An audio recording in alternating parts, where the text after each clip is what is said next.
اعوذ باللہ من الشیطان الرجیم، بسم اللہ الرحمن الرحیم۔ محترم خواتین و حضرات، السلام علیکم ورحمۃ اللہ۔ ہم آپ کو پاکستان ایسوسیشن دبئی کے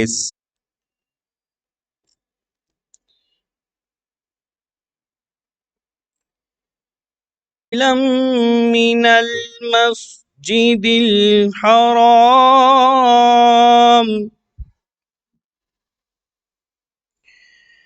ليلا من المسجد الحرام إلى المسجد الأقصى الذي باركنا حوله لنريه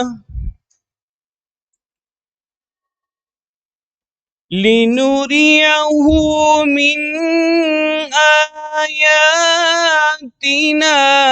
إنه هو السميع البصير۔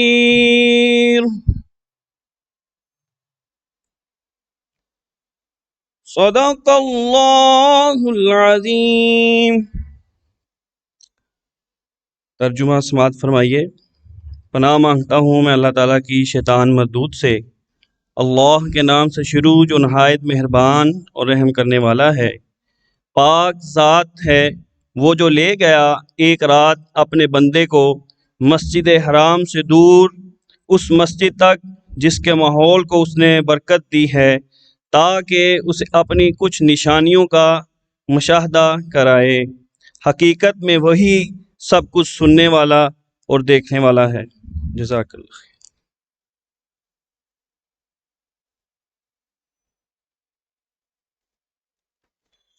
جزاک اللہ۔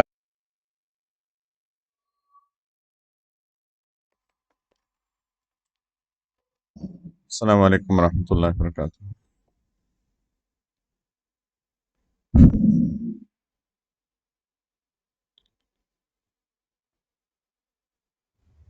الحمد للہ وکفا وسلام علی عبادہ الذین اصطفى، اما بعد، اعوذ باللہ من الشیطان الرجیم، بسم اللہ الرحمن الرحیم۔ سبحان الذي اسرى بعبده ليلا من المسجد الحرام الى المسجد الاقصى الذي باركنا حوله لنريه من آياتنا انه هو السميع البصير۔ وقال تعالى في مقام آخر: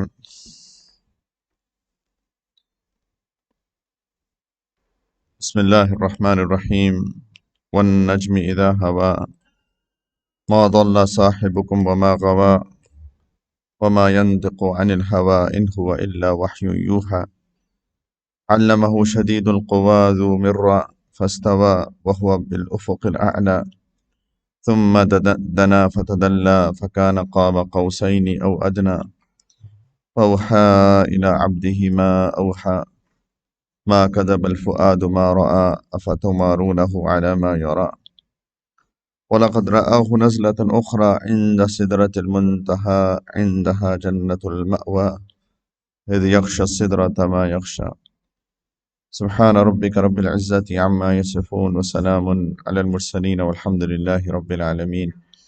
اللهم صل على سيدنا محمد وعلى آل سيدنا محمد وبارك وسلم۔ اللهم صل على سيدنا محمد وعلى آل سيدنا محمد وبارك وسلم۔ اللهم صل على سيدنا ونبينا محمد وعلى آل سيدنا وحبيبنا محمد وبارك وسلم، ولا حول ولا قوة إلا بالله العلي العظيم۔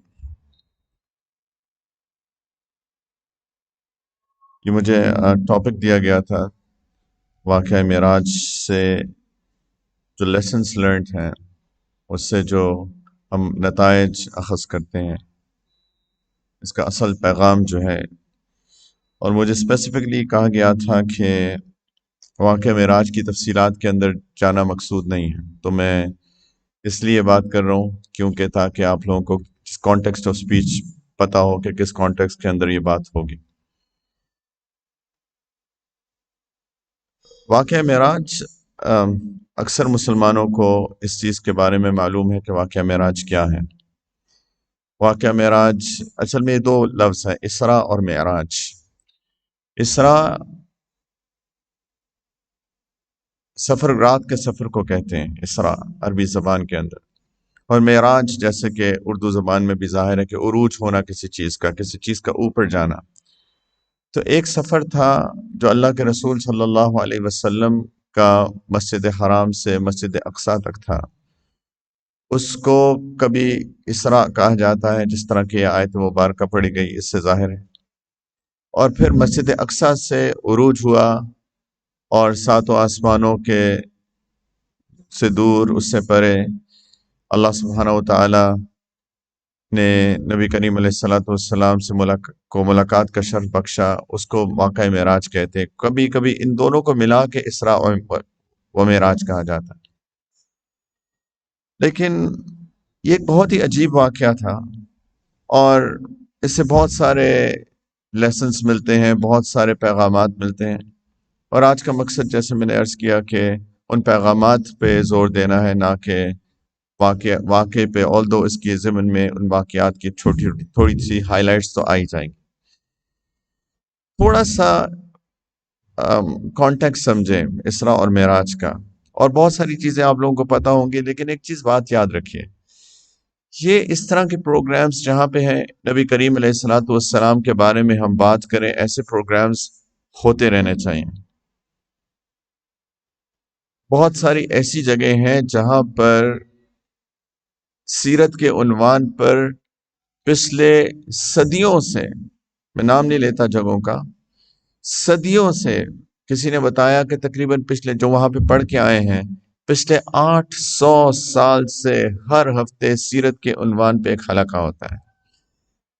صدیوں سے سیرت کے عنوان پر حلقات ہو رہے ہیں، اور یہ اس لیے ہے کیونکہ ہم لوگ نبی کریم علیہ والسلام کی بابرکت ذکر سے ان کو کوئی فائدہ نہیں ہو رہا، لیکن ہمیں ان کے ذکر سے فائدہ ہوتا ہے۔ ہمارے الفاظ چمک جاتے ہیں، ہماری زبان میں، ہمارے الفاظ میں اتنی طاقت نہیں ہے کہ ہم اللہ کے رسول صلی اللہ علیہ وسلم کی تعریف کر سکے۔ حقیقت تو یہی ہے، اس لیے کیونکہ اللہ تعالیٰ نے اپنے اس رسول کو جو چنا صلی اللہ علیہ وسلم، جو کہ آخری نبی ہیں، جو خاتم النبیین ہیں اور خاتم النبیین ہیں، نبوت کے اوپر مہر بھی ہیں اور نبوت کا خاتمہ بھی ہیں، ان کی معرفت ہم حاصل کر ہی نہیں سکتے، کسی حال میں حاصل نہیں کر سکتے ان کی معرفت۔ نہایت حسین تھے۔ ایک حدیث مبارکہ آتی ہے میں ہے کہ نبی کریم علیہ السلام نے فرمایا کہ جب اللہ تعالیٰ نے حسن بنایا، جب اللہ تعالیٰ نے حسن کی تخلیق کی، تو آدھا حسن ساری کائنات میں تقسیم کیا اور آدھا حسن سیدنا یوسف علیہ السلام کو دیا۔ تو سوال پیدا ہوتا ہے کہ پھر اللہ کے رسول صلی اللہ علیہ وسلم، تو بہت سارے لوگ کہتے ہیں کہ وہ سیدنا یوسف سے بھی زیادہ حسین تھے۔ تو کہنے والے، جواب دینے والے نے کہا کہ اصل میں نبی کریم علیہ السلام کو جو عطا کیا گیا تھا وہ حسن نہیں تھا، وہ جمال تھا، اور حسن اور جمال کے اندر فرق ہوتا ہے۔ حسن ایک ایسی خوبصورتی کو کہتے ہیں جس کو تھوڑی دیر بعد دیکھنے کے بعد انسان نارملائز ہو جاتا ہے، یعنی اب اس کے اندر وہ چاشنی، وہ چارم نہیں رہتا۔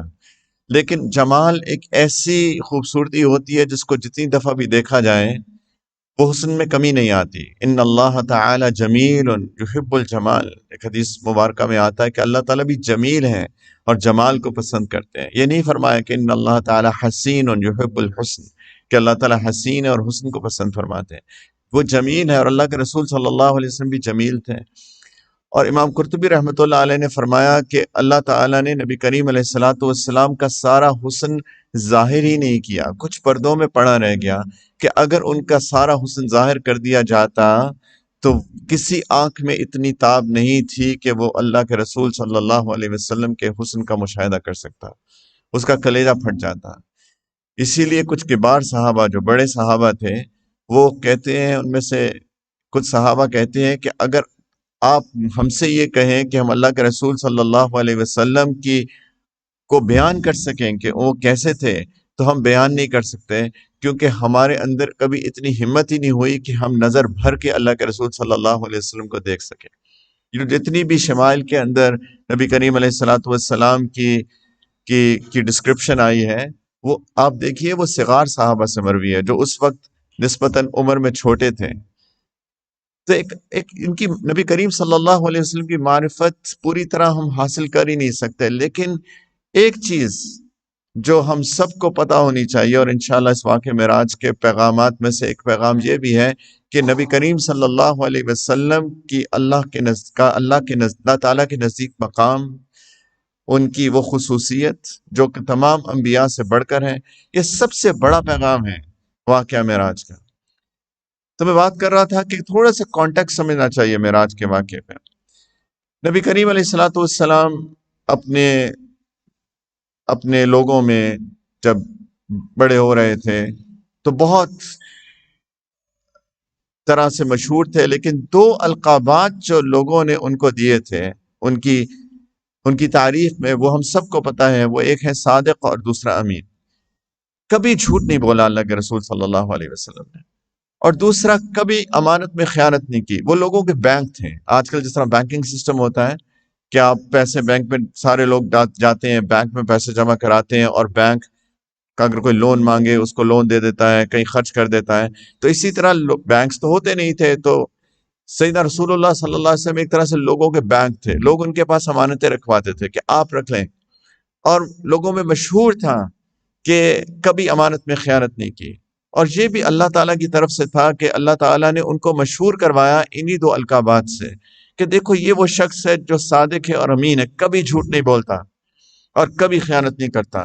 تو یہ تم لوگ خود کہتے ہو اپنی زبان سے، لیکن جب اللہ کے رسول صلی اللہ علیہ وسلم پہ وحی نازل ہوئی اور انہوں نے جا کے لوگوں کو بتایا کہ اللہ تعالیٰ نے مجھ پہ وحی نازل کی ہے کہ میں تم لوگوں کو بتاؤں کہ قولوا لا الہ الا اللہ تفلحوا، کہ تم کہو لا الہ الا اللہ اور تم کامیاب ہو جاؤ گے. تو سارے وہی لوگ جو آپ کو صادق اور امین کہتے تھے اور آپ کی تعریفات کرتے تھے، وہی لوگ آپ کے دشمن ہو گئے. لانگ سٹوری شارٹ، کون سے ٹارچر نہیں کیے، کون سے ٹارچر نہیں کیے اللہ کے رسول صلی اللہ علیہ وسلم پہ لوگوں نے. Physical torture, mental torture, psychological torture. اور سیرت پڑھی ہے پلیز. اور ایک نبوت کے 7ویں سال تقریباً ایک بہت بڑا واقعہ ہوا کہ قریش بڑا قبیلہ تھا اور اس کے نیچے سب ٹرائبز تھے. نبی کریم علیہ الصلوۃ والسلام جس قبیلے سے تھے اس کا نام تھا بنو ہاشم. بنو ہاشم میں چونکہ نبی کریم علیہ الصلوۃ والسلام اس قبیلے سے تھے، تو انہوں نے دشمنی میں اپنے ہی لوگوں نے ان کا سوشل بائیک آؤٹ کر دیا، اور سوشل بائیک آؤٹ میں ان کو مکہ مکرمہ سے نکال دیا، اور ایک گھاٹی تھی جس کو شیب ابی طالب کہا جاتا ہے، وہاں پہ محصور کر دیا. وہاں پہ ان کو سورٹ آف اریسٹ کر دیا. ادھر بھی پہاڑ، ادھر بھی پہاڑ، ادھر اوپننگ، اور دونوں اوپننگز کو انہوں نے بلاک کر دیا، جام کر دیا، اور سب نے میوچل ایک کانٹریکٹ لکھ کے کعبۃ اللہ پہ لٹکا دیا کہ ان کا سوشل بائیک آؤٹ ہے. اور یہ بائیک آؤٹ ایک دن کا نہیں تھا، ایک مہینے کا نہیں تھا، 3 سال کا بائیک آؤٹ تھا، اور یہ ایکسٹریم بائیک آؤٹ تھا. آپ سوچیں ایمبارگو لگ جائے کسی جگہ پہ، رائٹ، کوئی اندر چیز نہیں آ سکتی، جتنا سامان تھا وہ ختم ہو جاتا تھا. پھر کچھ لوگوں کے دل میں اللہ رحم ڈالتے تھے، وہ پہاڑوں کو ٹاپتے ہوئے آتے تھے کیونکہ ان کے اپنے رشتہ دار تھے. پورے بنو ہاشم کا بائیک آؤٹ تھا. تو پھر آ کے کوئی کچھ دے گیا، کوئی کچھ دے گیا. لیکن ایسی بھی نوبت آئی ہے کہ درختوں کے پتے ابال کر بچوں کو کھلائے گئے ہیں. اس کیفیت کو محسوس کرنا بڑا مشکل کام ہے، کیونکہ ہم پہ گزری نہیں ہے نا کبھی. ہمیں تو ایک دن فاقہ نہیں آیا، اللہ کا بڑا شکر ہے. کبھی ایک دن بھی ہم بھوکے نہیں سوئے، اس لیے بھوکے نہیں سوئے کہ ہمارے پاس کھانے کو کچھ نہیں ہے. ہم میں سے کسی کو اللہ کا شکر ہے ایسا مقام نہیں آیا. 3 سال آپ سوچیں کہ دل کتنا ٹوٹ گیا ہو کہ اپنے ہی آپ کے ساتھ یہ سلوک کر رہے ہوں. آج کل تو کوئی اپنا کچھ کہہ دیتا ہے نا تو روتے رہتے ہیں. ساس بہو کو کچھ کہہ دے، بہو روئے گی، بہو کو ساس کو کچھ کہہ دے، ساس روتی ہے. آپس میں ایک دوسرے کو کچھ کہہ دے تو وہ روتے ہیں. لیکن سوچیں اپنوں نے 3 سال سوشل بائیک آؤٹ کیا. جو دل کی کیفیت اللہ کے رسول صلی اللہ علیہ وسلم کی تھی اس کا اندازہ نہیں لگایا جا سکتا. پھر جب یہ بائیک آؤٹ ختم ہوتا ہے 10th نبوت کے 10ویں سال کے اندر، نبوت کے 10ویں سال میں، اچھا ایک اور چیز کہ اس وقت تک یہ 7 سال جو گزرے ہیں اور بلکہ 10 سال تک سب اپنے خلاف ہو گئے ہیں. سب اپنے خلاف ہو گئے، اپنے چچا ابو لہب وہ خلاف ہو گئے، رشتہ دار خلاف ہو گئے، برا بھلا کہا، کیا کچھ نہیں ہوا۔ اگر سپورٹ تھی تو دو لوگ جو مین کیریکٹر تھے سپورٹ نبی کریم علیہ الصلوۃ والسلام کے سپورٹ سسٹم کے اندر، وہ ان کی اہلیہ ہماری والدہ ام المؤمنین سیدہ خدیجہ الکبریٰ رضی اللہ تعالی عنہا، ایک وہ تھی جنہوں نے پہلے دن سے ان کا ساتھ دیا۔ ہم یہ بات کر چکے ہیں جب سیریز ہماری چل رہی تھی شوہر اور بیوی کے حقوق اور ان کے فرائض کے اوپر، کہ کس طریقے سے سیدہ خدیجہ اور سیدنا رسول اللہ صلی اللہ علیہ وسلم کے درمیان محبت تھی، کس طریقے سے انہوں نے ان کو سپورٹ کیا، کیسی مورل سپورٹ دی، کیسی فائنینشیل سپورٹ دی، کیسی مورل سپورٹ دی۔ اور دوسرا جو ان کے قبیلے کے سردار تھے ابو طالب، جو ان کے چچا بھی تھے، وہ ان کی سپورٹ تھی۔ اس ٹرائبل سسٹم کے اندر اگر آپ کو قبیلے کا سردار سپورٹ دے دیتا تھا تو پھر دوسرے قبائل کو ہمت نہیں ہوتی تھی کہ وہ آ کے کسی کو کچھ کہہ سکے۔ یہ پورا ٹرائبل سسٹم ایسا تھا، اور دوسرے لوگ آتے تھے ابو طالب کے پاس کہ آپ اپنے بھتیجے کو سمجھائیے، یہ جو کہہ رہا ہے ہمارے خداؤں کو غلط کہہ رہا ہے تو اس کو سمجھائیے، لیکن ان کی ہمت نہیں تھی ہاتھ لگانے کی، کیونکہ ابو طالب سپورٹ تھے، ٹرائبل سپورٹ تھے۔ اللہ کی شان ایسا ہوا 10ویں سال میں جب یہ شیب ابی طالب کا خاتمہ ہوا، اس بائیکاٹ کا خاتمہ ہوا، اسی سال میں کچھ دنوں کے اندر ابو طالب اور سیدہ خدیجہ رضی اللہ عنہا دونوں کا انتقال ہو جاتا ہے۔ دونوں جو سپورٹ، ایک مورل سپورٹ، سائیکولوجیکل سپورٹ اور ٹرائبل سپورٹ، وہ دونوں اللہ تعالیٰ ان کو اپنے پاس بلا لیتے ہیں۔ نبی کریم علیہ الصلوۃ والسلام کے دل پہ اتنا غم ہوا اس بات کا کہ انہوں نے اس سال کو ہی عام الحزن کہا جاتا ہے، یہ غم کا سال تھا، دل شدید ٹوٹ گیا، بہت تکلیف پہنچی۔ اب سوچیں کہ اس 10 سال کے عرصے کے اندر، یعنی وہ غم آتے گئے 3 سال کا سوشل بائیکاٹ، ایک ایمبارگو، اور پھر اس کی کلائمیکس یہ تھی کہ دو قریب ترین لوگ دونوں کا انتقال ہو جاتا ہے۔ آپ سوچیں ان کے دل کی حالت، 10 سال کے بعد یہ حالت ہے ان کے دل کی، اور یہ ایک امتحان میں سے گزر رہے ہیں اللہ کے حبیب۔ اس کے بارے میں بات اگر کریں گے تو لمبی ہو جائے گی کہ یہ کیوں ہو رہا ہے، سب کچھ کیوں ہو رہا ہے۔ اللہ کے رسول صلی اللہ علیہ وسلم پہ جتنی مصائب اور پریشانیاں اور ابتلا آئی ہے شاید کسی پہ بھی نہیں آئی۔ کوئی ہے جو اپنے سارے بچوں کو اپنے ہاتھوں سے دفنائے سوائے ایک کے؟ کوئی ہے؟ سب بچوں کا انتقال ہوا سوائے ایک سیدہ فاطمہ رضی اللہ عنہا کے۔ 16 سال کے ابراہیم رضی اللہ عنہ، ان کا گود میں انتقال ہوتا ہے، اور اللہ کے رسول صلی اللہ علیہ وسلم کی آنکھوں سے آنسو تھے، اور سیدنا عبد الرحمن بن عوف نے دیکھا کہ یا رسول اللہ، آپ بھی روتے ہیں یا رسول اللہ، آپ تو ہمیں کہتے ہیں صبر کرو، آپ کیوں رو رہے ہیں؟ نے کہا یا ابن عوف انہا رحمہ، ابن عوف یہ تو دل کی نرمی کی بات ہے، یہ کوئی خلاف شریعت بات نہیں ہے، دل کا جس کا بھی نرم ہوگا آنکھوں سے آنسو تو آئیں گے۔ ان العین تدمع والقلب يحزن ولا نقول الا ما يرضى ربنا او ما يرضى ربنا، لیکن آنکھیں رو رہی ہیں، دل بہت اداس ہے، لیکن زبان سے وہی کہوں گا عبد الرحمن جس سے ہمارا رب راضی ہو جائے گا، انا للہ و انا الیہ راجعون وانا بفراقک یا ابراہیم لمحزونون۔ ابراہیم تمہاری جدائی پہ دل بہت اداس ہے، بہت تکلیف ہوئی، عجیب ٹوٹا ہوا دل تھا۔ اب سپورٹ سسٹم ختم، ٹرائبل سپورٹ، ابو طالب کا انتقال ہو گیا، تو اب وہاں پہ سیف نہیں تھے، تو نبی کریم علیہ الصلوۃ والسلام نے سوچا کہ اب میں کیا کروں، کہاں جاؤں؟ تو دل میں آئی بات کہ نیبرنگ سٹی جو طائف ہے، جو پہاڑ کے اوپر ایک شہر واقع ہے مکہ مکرمہ کے سے کچھ دور، وہاں چلا جاتا ہوں، وہ بھی قریشی تھے، شاید وہ مان جائے میری بات۔ اور جن لوگوں نے سیرت پڑھی ان کو پتا ہے کہ وہاں کیا ہوا۔ وہاں پہ 3 ان کے سردار تھے، جو انہوں نے کیا وہ شاید کسی نے بھی نہیں کیا۔ انہوں نے ایسی باتیں کی کہ اللہ کی پناہ، اور نہ صرف کہ انہوں نے انکار کیا، اس کے بعد انہوں نے اپنے جس کو ہم پتہ نہیں اپنی زبان میں کیا، ایک اسٹریٹ لینگویج میں کیا کہتے ہیں، لیکن بالکل جو اوباش قسم کے لڑکے ہوتے ہیں، بدماش قسم کے، ان کو نبی کریم صلی اللہ علیہ وسلم کے پیچھے لگا دیا کہ ان کو پتھر مارو۔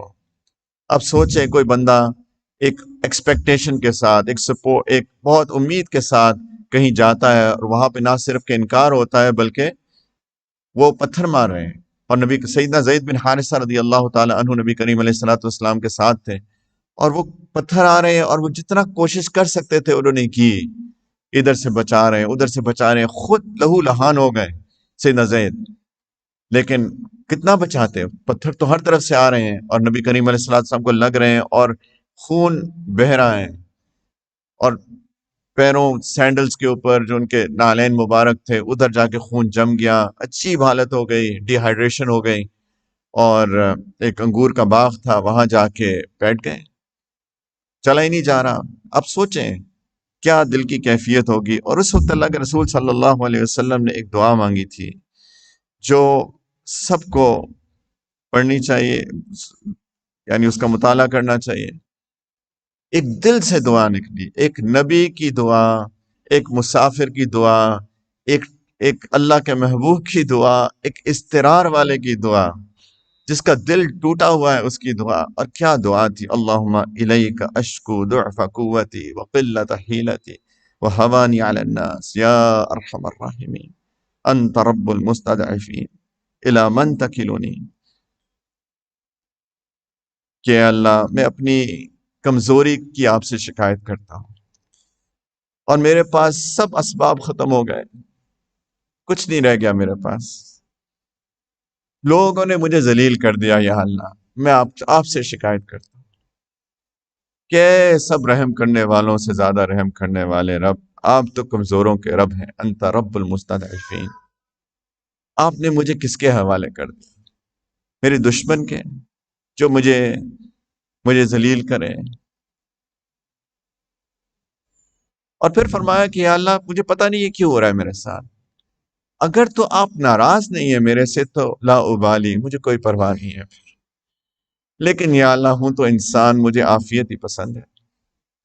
اور پھر دعا مانگی کہ یا اللہ آپ میرے لیے، کہ میں آپ کی پناہ چاہتا ہوں کہ آپ کا غضب اور آپ کی ناراضگی مجھ پر اترے، لیکن اصل مقصد آپ کو بتانا تھا، آپ کو راضی کرنا تھا۔ ولا حول ولا قوت الا بک، یا اللہ کوئی بھی گناہ سے بچنے کی طاقت، نیکی کرنے کی طاقت کسی کے پاس نہیں ہے سوائے آپ کے۔ تو ایک عجیب دعا نکلی دل سے۔ وہاں پر یہ کہانی بھی بات لمبی ہو جائے گی، لیکن ایک دم وہاں پہ دو سردار جو ہیں وہ دیکھ رہے تھے کیا ہو رہا ہے، ان کے دل میں اللہ نے نرمی ڈال دی۔ ان کا ایک غلام تھا عداس، اس کو انگوروں کا باغ تھا، اس کو کچھ انگور دے کے بھیجا، جاؤ ان کو کھلا دو، ان کو ترس آ گیا، ایسی حالت تھی۔ جب ترس آیا ان کے پاس گئے اور ان کو کھجور دی، اللہ کے رسول صلی اللہ علیہ وسلم، اتنے کمزوری تھی، انہوں نے انگور لیا اور کہا بسم اللہ۔ انہوں نے کہا یہ آپ نے کیا پڑھا؟ بسم اللہ۔ اس غلام نے کہا، اس نے کہا کہ اللہ کا نام لے کے پڑھو۔ میں نے پوچھا اچھا یاد یہ تو کوئی بھی نہیں کہتا یہاں پہ؟ تو نبی کریم علیہ السلام سے پوچھا تم کہاں سے ہو؟ انہوں نے کہا نینوا سے۔ اچھا نینوا یونس ابن متہ کا شہر؟ کہا یونس ابن متہ آپ کیسے جانتے ہیں؟ دیکھو وہ تو میرے بھائی ہیں، نبی ہیں۔ وہ اتنا اس کے دل کے اندر ایمان اتر آیا، وہ ان کے ماتھے کو چومنے لگا، ہاتھوں کو چومنے لگا، پیروں کو چومنے لگا۔ وہ سردار دیکھ رہے ہیں کیا کر رہا ہے۔ واپس آیا تو نے کہا یہ کیا ہوا، تم نے کیا کہا؟ انہوں نے کہا یہ اللہ کے رسول ہیں، میں ان پہ پتہ نہیں اس نے کہا کہ نہیں کہا کہ ایمان لایا کہ نہیں، لیکن وہ ایمان لے آیا۔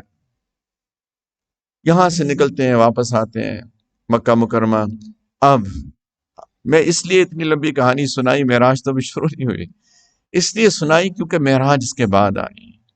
یہ تھی حالت، یہ کیفیت اللہ کے رسول صلی اللہ علیہ وسلم کی، ٹوٹا ہوا دل، شدید، اور اللہ سے وہ اضطرار میں دعا کی اللہ کے رسول صلی اللہ علیہ وسلم نے۔ اب جب واپس آتے ہیں تو ایک تو واقعہ ہوتا ہے کہ ایک جگہ پڑاؤ کرتے ہیں راستے میں، تو وہ جنات قرآن پڑھ رہے تھے نماز کے اندر، غالباً فجر کی نماز تھی، تو جنات کا گزر ہوتا ہے وہاں سے، اور جنات قرآن سنتے ہیں، اور سارے انسانوں نے انکار کر دیا۔ جب جنات نے قرآن سنا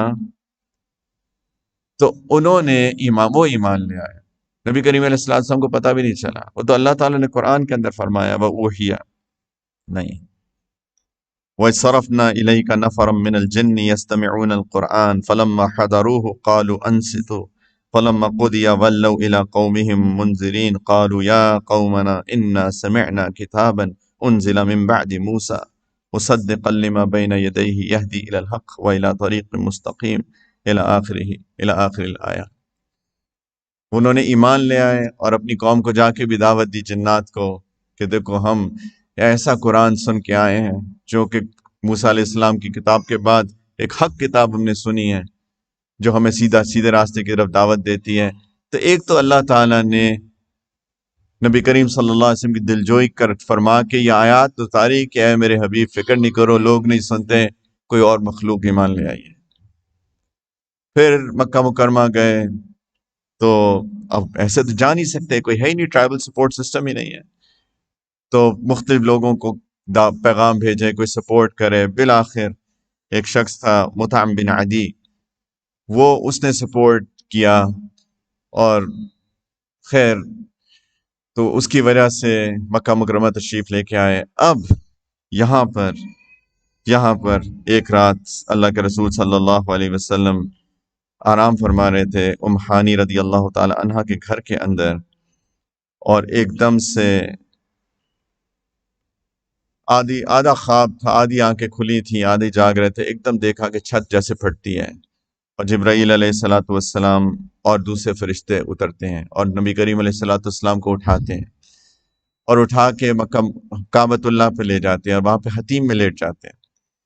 حتیم میں سینہ چاک ہوتا ہے اور دل کو کاٹا جاتا ہے۔ نبی کریم صلی اللہ علیہ وسلم کا شق صدر 3 یا 4 دفعہ ہوا، اختلاف ہے اس کے اندر کتنی دفعہ ہوا، علماء کا اختلاف ہے، لیکن ایک شق صدر ہوتا ہے، ایک بچپن میں ہوتا ہے، ایک یہاں پہ بھی ہوتا ہے، سینہ کاٹ کے دل کے اندر دل کو کھولا جاتا ہے، ایک اوپن بائی پاس سرجری ہوتی ہے، اوپن ہارٹ سرجری ہوتی ہے، اور بائی پاس تو نہیں ہے، اوپن ہارٹ سرجری ہو رہی ہے، اور اس کے اندر ایمان اور حکمت کو بھر دیا جاتا ہے، ایمان اور حکمت کو بھر دیا جاتا ہے،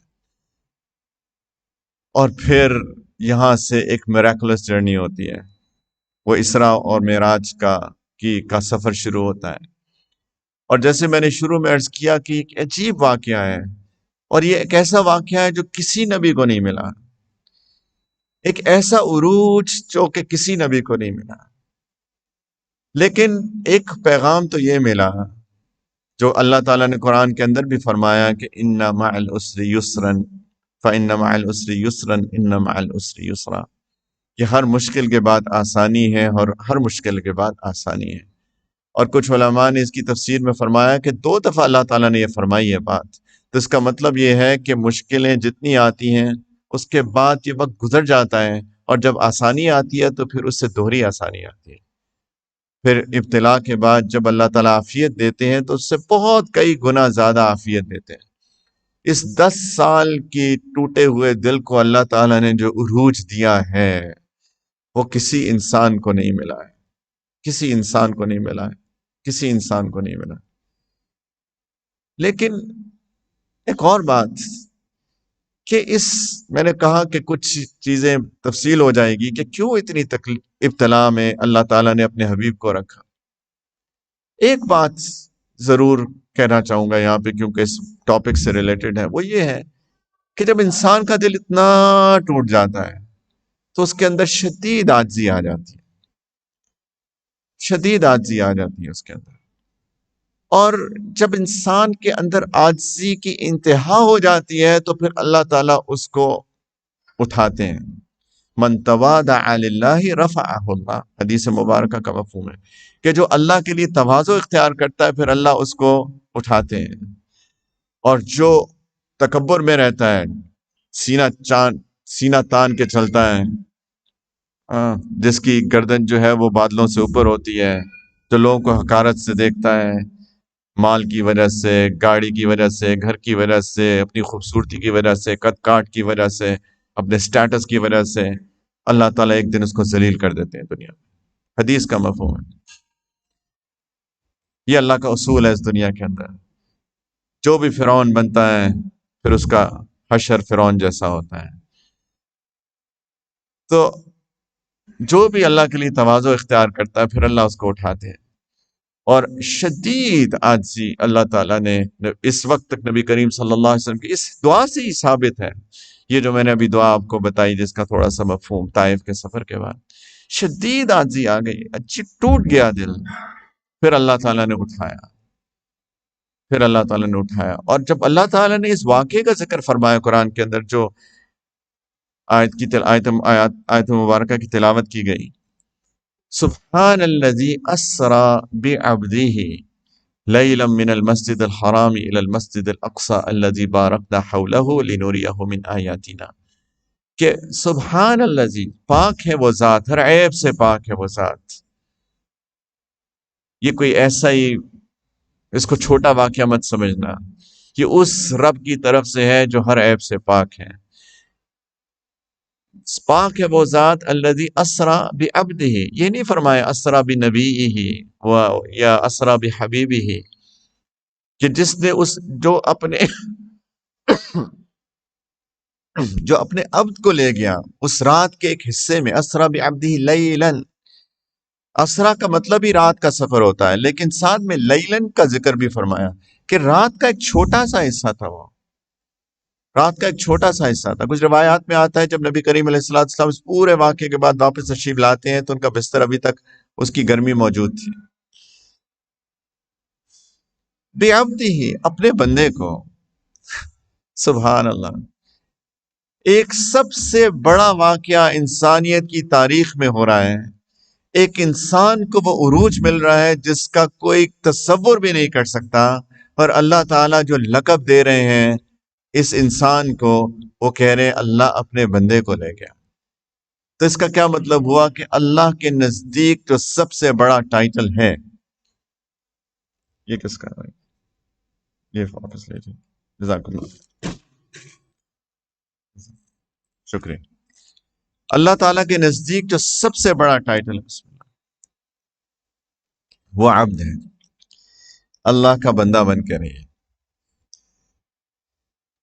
بہت سی ای او ہیں، سی ایف اوز ہیں، بہت سارے شیخ ہیں، مفتی ہیں، مولانا ہیں، بہت سارے پی ایچ ڈیز ہیں، ڈاکٹرز ہیں. ڈاکٹرز بھی ایک عجیب مخلوق ہے نا، معافی چاہتا ہوں تمام ڈاکٹرز سے. آپ کا نام کیا ہے؟ ڈاکٹر احمد صاحب. یہ آپ کے والد صاحب نے رکھا تھا آپ کی پیدائش پہ؟ میں انجینئر ہوں، میں تو نہیں کہتا میں انجینئر توقیر ہوں. کچھ ہیں انجینئر بھی ماشاءاللہ. خیر یہ تو مذاق تھا. یہ سب ٹائٹلز چھوٹے ہیں. عبد یہ سب سے بڑا ٹائٹل ہے اللہ کے نزدیک، اللہ کا بندہ. بندہ کیا ہوتا ہے؟ بندہ تو اردو میں کہتے ہیں نا، عبد عربی زبان میں کہتا ہے. اگر اس کا بندے کو اردو میں اور ترجمہ کیا جائے، اس کے سینونیمز مترادف الفاظ اگر ڈھونڈے جائیں تو کیا ہے؟ عبد. عبد عبد بھی عربی زبان کا لفظ ہے بیسکلی. عبد کا مطلب ہے غلام. غلام، اللہ کا بندہ یعنی اللہ کا غلام. غلام کیا ہوتا ہے؟ غلامی اب نہیں رہی، لیکن جب غلامی کا کانسیپٹ تھا تو غلام ایک انسان کو انسان خرید لیتا تھا، اس کو غلام بنا لیتا تھا، اور پھر اس کی کوئی مرضی نہیں ہوتی تھی. اس کو جو کھانے کو مالک دیتا تھا وہ کھاتا تھا، جو پینے کو دیتا تھا وہ پیتا تھا، جو پہننے کو دیتا تھا وہ پہنتا تھا. وہ کہتا تھا اٹھ جاؤ اٹھ جاتا تھا، کہتا تھا سو جاؤ سو جاتا تھا. یہاں تک کہ اپنی مرضی سے شادی بھی نہیں کر سکتا تھا. اس کو اگر مالک کہے گا تم اس سے شادی کر لو تو شادی کر لیتا تھا، جب تک نہیں کہتا تھا نہیں کر سکتا تھا. یہ ہے غلام. ہم اللہ کے بندے ہیں، اللہ کے عبد ہیں، اللہ کے غلام ہیں. ہماری کوئی مرضی نہیں ہے، سب اللہ کی مرضی ہے. جو بندہ بن جاتا ہے، جو واقعی بندہ بن جاتا ہے، پھر اللہ تعالیٰ اس کو عروج دیتے ہیں. بندگی سب سے زیادہ ہوتی ہے سجدے کے اندر. قرآن کیا کہتا ہے؟ یہ آیت سجدہ ہے، میں تلاوت نہیں کرتا، ویسے تو پتہ نہیں کوئی مسئلہ تو نہیں مجھے لگتا. ایک سجدہ واجب ہو جائے گا نا تو کر لیجئے گا، لیکن اس کا مفہوم کیا بتا رہا ہوں کہ اللہ تعالیٰ فرماتے ہیں کہ سجدہ کرو اور میرا قرب حاصل کرو. سجدے سے اللہ کا قرب ملتا ہے، اس لیے کہ انسان جو اپنے آپ کو انتہائی ذلیل کر سکتا ہے اللہ کے سامنے وہ سجدے کی حالت میں، اس سے بڑھ کے کیا ذلت بندہ کہے کہ میں اپنے آپ کو جھکا دوں اور ایسی انتہا کر دوں جھکانے کی کہ میرا سارا وجود اللہ کے سامنے گر پڑے۔ اور یہ عقل جس پہ انسان ناز کرتا ہے، اسی عقل کو انسان اللہ کے سامنے سجدے مٹی پہ رکھ دے کہ اللہ سب کچھ آپ کا، اللہ تعالیٰ کہتے ہیں یہ بندہ میرے سب سے زیادہ قریب ہوتا ہے۔ جتنا انسان عاجز ہوتا ہے اتنا اللہ کا قرب ملتا ہے۔ جو انسان اللہ کا بندہ بنتا ہے واقعی حقیقی معنوں میں اللہ کا اسے قرب ملتا ہے۔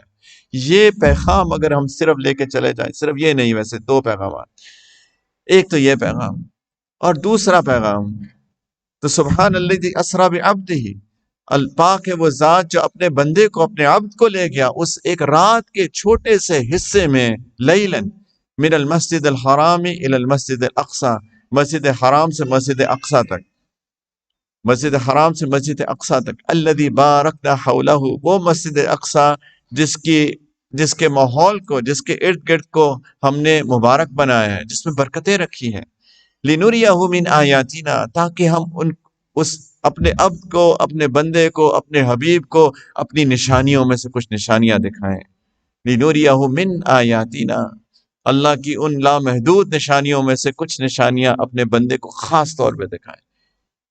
سبحان اللہ۔ اب اس کی معرفت تو اللہ جانے اور اللہ کے حبیب جانے، ہم تو صرف کچھ باتیں کر سکتے ہیں، لیکن ایک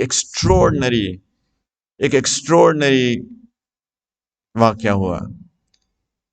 لوگ کہتے ہیں کیسے ہو سکتا ہے، ایک یہاں پہ کسی نے، آپ شاید کہہ رہے تھے کہ میں میتھس پڑھاتا تھا تو میتھس کے اندر یہ پڑھایا انہوں نے کہ کس طریقے سے انسان نو ٹائم کے اندر کچھ کر سکتا ہے۔ لیکن میں ایک اور بات کرنا چاہتا ہوں کہ ٹائم تو ایک ڈومین ہے، ہم ڈائمینشن ہے، رائٹ؟ ہم ڈائمینشنز کے اندر رہتے ہیں، ہم لوگ 4D کہتے ہیں یا 5Ds بھی کہتے ہیں، رائٹ؟ ڈائمینشنز ہیں، ٹائم، اسپیس، ویڈتھ، ہائٹ وغیرہ، لینتھ، ٹائم، یہ ساری ڈائمینشنز ہیں، ہم ڈائمینشنز کے اندر رہتے ہیں، ہماری مجبوری ہے، چھوٹے سے لوگ ہیں ہم لوگ۔ ٹائم ایک ڈائمینشن ہے، اور آپ جب اس ڈائمینشن سے نکل جاتے ہیں تو پھر ٹائم کی کوئی حقیقت ہی نہیں ہے۔ ٹائم تو ایک ریلیٹیو چیز ہے، جس نے فزکس پڑھی ہے، تھیوری آف ریلیٹیوٹی پڑھی جی انہوں نے، ایک ریلیٹیو چیز ہے۔ ٹائم کیا چیز ہے؟ What is time, right? ابھی 9:05 ہوئے ہیں، یہ کیا مطلب ہے 9:05 ہوئے ہیں؟ P M, what is P M? 21:05، 21:05 ہوئے ہیں، یہ کیا مطلب ہے؟ کوئی سوچے بندہ، کچھ مطلب نہیں ہے اس کا، اٹس نتھنگ، رائٹ؟ 2023، آج 11 فروری 2023 ہے، کیا مطلب ہے 2023؟ کب سے 2023 سال گزر گئے، ایک ریلیٹیو، ایک ریفرنس پوائنٹ ہے نا، ریفرنس پوائنٹ سے آپ نے کہا کہ 2023 سال گزر گئے، 1444 ہجری، ایک ریفرنس پوائنٹ بنایا، اس وقت سے 1444 سال گزر گئے، سب ریفرنس ہے، سب ریلیٹیو ہے۔ ٹائم تو ایک بہت ریلیٹیو چیز ہے۔ ٹائم کیا ہے؟ تو ٹائم، آپ اس ٹائم کی ڈومین سے، ڈائمینشن سے نکل جائیں، پھر ٹائم کوئی چیز ہی نہیں ہے۔ اسی لیے میں اپنے اکثر نوجوان بچوں سے جب بات کرتا ہوں، میں ان سے کہتا ہوں کہ دیکھو، یہ جو تم سوال کرتے ہو نا کہ اللہ تعالیٰ کب سے ہیں، یہ غلط سوال ہے۔ جب تم کہتے ہو نا اللہ تعالیٰ کہاں ہیں، یہ غلط سوال ہے، اس لیے کیونکہ تم اللہ تعالیٰ کو محدود کر رہے ہو ٹائم اور اسپیس میں۔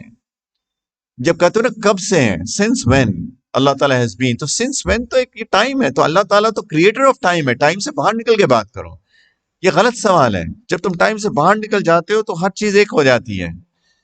اسی طریقے سے کہاں ہے، تم کہہ رہے ہو اللہ تعالیٰ کو محدود کرو اسپیس کے اندر، اللہ تعالیٰ تو اسپیس کے خالق ہیں۔ یہ ہماری عقل میں اس لیے باتیں نہیں آتی کیونکہ ہم لوگ ان ڈائمینشنز کے اندر رہتے ہیں۔ تو اس ٹائم کی ڈائمینشن سے اللہ نے اپنے حبیب کو نکالا، اور اللہ تعالیٰ نے، یہی تو بات ہے کہ اس پورے نظام جو اللہ نے چلا رہے ہیں ڈائمینشنز کے اندر، ٹائم، اسپیس اور باقی ڈیز کے اندر، اللہ تعالیٰ نے اس نظام سے اپنے ایک بندے کو نکال کے وہ مقام دیا جو کسی انسان کو نہیں ملا۔ یہ ہے لیسن، یہ ہے پیغام کہ اللہ کے رسول، آخری نبی سیدنا محمد صلی اللہ علیہ وسلم کا اللہ تعالیٰ کے ہاں مقام، یہ ہے پیغام ایک پیغام میں نے دیا کہ عبدیت کامل، جس کی عبدیت ہوتی ہے، جو ہر بات پہ کہتا ہے سمعنا و اطعنا، یہ ہے غلام بننا۔ اللہ ہم نے سنا اور ہم نے اطاعت کی۔ ہم لاجکس نہیں مانگتے آپ سے کہ 5 وقت کیوں نماز پڑھنی ہے، ہم لاجک نہیں مانگتے آپ سے کہ وضو ایسے کیوں کرنا ہے اور ویسے کیوں نہیں کرنا، ہم آپ سے لاجکس نہیں مانگتے یا اللہ کہ ہم نے نماز اس وقت کیوں پڑھنی ہے، ہم لاجک نہیں مانگتے یا اللہ کہ یہ صرف 2 گواہ کی موجودگی میں ایجاب قبول کر لیں تو نکاح کیسے ہو جاتا ہے، ہم آپ سے لاجک نہیں مانگتے کہ اگر کوئی بندہ ایسی چھری پھیر دے بکری کے اوپر تو وہ مردار ہے، اور اگر اس پہ اللہ کا نام لے لے تو وہ حلال ہے۔ ہم آپ سے لاجکس نہیں مانگتے یا اللہ، ہم کہتے ہیں ہم نے سنا یا اللہ اور ہم اطاعت کرتے ہیں۔ یہ ہے بندگی، یہ ہے عبدیت۔ اور جو بندہ واقعی میں بندہ بنتا ہے اور سنتا ہے اور مانتا ہے، سمعنا و اطعنا، یہ نہیں ہے اس کان سے سنا اور یہیں سے نکال دیا۔ اکثر لوگ سنتے ہیں نہیں مانتے ہیں، سنتے ہیں نہیں مانتے ہیں۔ اللہ تعالیٰ کہتے ہیں نظر کو نیچی رکھو، بے حیائی کی چیز مت دیکھو۔ کتنے لوگ ہیں، میں مسلمانوں کی بات کرتا ہوں، جو بے حیائی کی چیز نہیں دیکھتے ہیں، جو آج کل کے اس دور میں سوشل میڈیا کے ہوتے ہوئے بے حیائی کی چیز نہیں دیکھتے ہیں، جبکہ قرآن صراحتاً کہتا ہے بے حیائی کی چیز مت دیکھو، مت دیکھو۔ یہ بالی ووڈز اور ہالی ووڈز اور لالی ووڈز اور ساری سوشل میڈیا کی گندگی، کہاں ہے عبدیت؟ اللہ تعالیٰ فرماتے ہیں غصہ قابو کرو، کدھر ہیں لوگ جو غصہ قابو کرتے ہیں؟ اللہ تعالیٰ فرماتے ہیں غیبت مت کرو، یہ سب قرآن ہے۔ اللہ تعالیٰ فرماتے ہیں غیبت مت کرو، کہاں ہے وہ اللہ کے ولی جو غیبت نہیں کرتے ہیں؟ اللہ تعالیٰ فرماتے ہیں کہ برے گمان نہ کرو لوگوں کے بارے میں، کدھر ہیں جو لوگوں کو اچھے گمان دیتے ہیں؟ اللہ تعالیٰ فرماتے ہیں لوگوں کا مذاق مت اڑایا کرو، کدھر ہے وہ اللہ کے ولی جو مذاق نہیں اڑاتے دوسروں کا؟ سنتے ہیں نہیں مانتے ہیں، عبدیت نہیں ہے۔ اسی لیے امت مسلمہ کا یہ حال ہے، اسی لیے ہمارا بے حیثیت فرد یہ حال ہے۔ جب انسان اللہ کا بندہ بنتا ہے تب اللہ اس کو اپنے قریب کرتے ہیں۔ یہ ہے پہلا پیغام۔ اور دوسرا پیغام یہ ہے کہ اللہ کے رسول صلی اللہ علیہ وسلم کا مقام اللہ کے نزدیک، جس کی حقیقت ہم سمجھ ہی نہیں پائے، اور ہم ان کی امتی ہیں۔ یہ کتنی بڑی سعادت کی بات ہے۔ کبھی ہم نے اپنی قدر کو پہچانا؟ ہم نے نہیں پہچانا، کیونکہ ہم نے اللہ کو نہیں پہچانا اور نہ ہی اللہ کے رسول کو پہچانا۔ اِنَّا أَرْسَلْنَا إِلَيْكُمْ رَسُولًا شَاهِدًا عَلَيْكُمْ كَمَا أَرْسَلْنَا إِلَىٰ فِرْعَوْنَ رَسُولًا۔ اللہ تعالیٰ قرآن میں فرماتے ہیں کہ اے بندو جن پہ قرآن نازل ہو رہا ہے، مجھے اور آپ پہ، کہ میں نے تمہارے پاس بھی ایک رسول بھیجا ہے جو تمہارے اوپر گواہ ہے، جیسے کہ فرعون کے پاس رسول بھیجا تھا۔ فَعَصَىٰ فِرْعَوْنُ الرَّسُولَ فَأَخَذْنَاهُمْ أَخْذًا وَبِيلًا۔ فرعون نے نہیں مانی، فرعون نے نہیں مانی۔ فَعَصَىٰ فِرْعَوْنُ الرَّسُولَ، اس نے نافرمانی کی اور میں نے بہت سخت پکڑ کی اس کی۔ فَكَيْفَ تَتَّقُونَ إِن كَفَرْتُمْ يَوْمًا يَجْعَلُ الْوِلْدَانَ شِيبًا۔ ڈرتے نہیں ہو اس دن سے، ڈرتے نہیں ہو اس دن سے، جس دن، وہ دن جس کی ہیبت بچوں کو بھی بوڑھا کر دے گی۔ کیسے نہیں مانتے اپنے اس نبی کی بات؟ جیسے فرعون نے نہیں مانا، تم بھی نہیں مانتے۔ ہم اس رسول کے امتی ہیں، ہر ایک کو رسول بھیجا گیا ہے، ہمارے لیے بھی رسول آئے ہیں جو آخری رسول ہیں، اور انہوں نے ہمیں بھی کچھ پیغام دیا ہے۔ ان کی معرفت حاصل کرنا، ان کے بارے میں جاننا، ان کی قدر کو پہچاننا، ان سے محبت کرنا، ان کی تعظیم کرنا، یہ ایمان کا حصہ ہے، یہ ایمان کا حصہ ہے۔